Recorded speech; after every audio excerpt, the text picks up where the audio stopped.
নেত্রকোনায় বাড়ছে সড়ক দুর্ঘটনায় হতাহতের সংখ্যা। চলতি বছরে 18 দুর্ঘটনায় মারা গেছে অন্তত 19 জন আর আহত 26।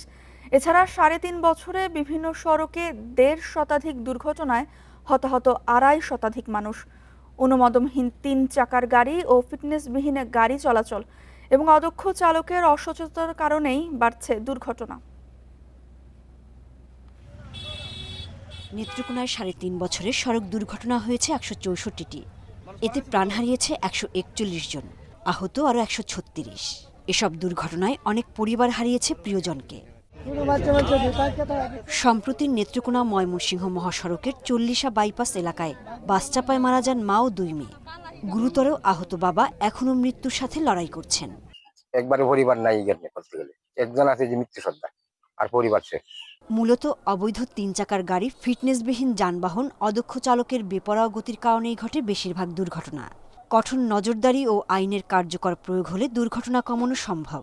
পুলিশ প্রশাসন এখানে যায় একটা দামাচাপা দেয়, কিন্তু ওদেরকে যদি বিচার কাঠগড়ায় শাস্তি দিত, আমার মনে হয় এই দুর্ঘটনাগুলো থেকে অনেকটাই এই মানুষ রেহাই পেত। রেজিস্ট্রেশন বিহীন তো আছেই, পাশাপাশি যানবাহন অনেক বেড়ে গেছে। সেই জায়গা থেকে আমাদের সবাই সচেতন হওয়া দরকার। দুর্ঘটনা কমাতে নানা উদ্যোগ নেওয়ার কথা জানিয়েছে পুলিশ।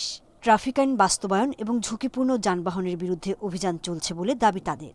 আমরা পুরো শহরে ক্যামেরার ব্যবহার করছি, যাতে করে তারা আমাদের এই জরিমানার আওতায় আসতে পারে, নজরদারির আওতায় আসতে পারে, এবং এর ফলে আমরা মনে করছি যে ক্রমশ এই অ্যাক্সিডেন্ট প্রবণতাটা কমে আসবে।